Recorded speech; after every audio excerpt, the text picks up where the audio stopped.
ခွန်လေးပေါ့အစိုးရကိုဆောင်လာတဲ့ဘေးနှစ်ခုပြပေးရတယ်ခင်ဗျအိမ်ပေါ့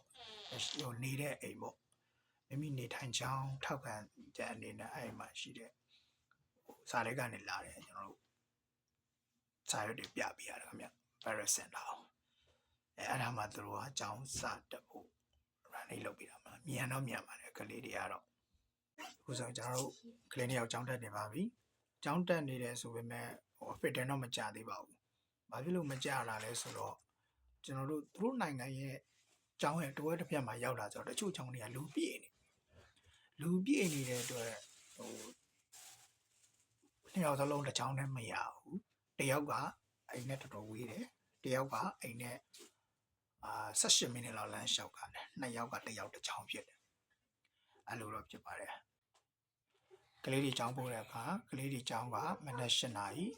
တော့ကျောင်းကတယောက်တစ်ချောင်းဖြစ်တဲ့အတွက်ဟိုဘက်ပေါ့ဒီနာ18မိနစ်ရှိတဲ့ကျောင်းကိုလမ်းလျှောက်လဲပြီးရောတယောက်ကိုကျောင်းဟိုမော်နီပလန်မှာထည့်ပေးပြီးရောနောက်တစ်ယောက်ကိုကျောင်း passport တင်ပေးရတယ် passport တင်ပြီးမှပြန်လာရတယ်ပေါ့ကျောင်းက breakfast ကျွေးတယ်လမ်းစာကျွေးတယ်ဘာမှအရာထည့်ပေးကြရမလို့ဘူးအခုစားရအဆင်ပြေတယ်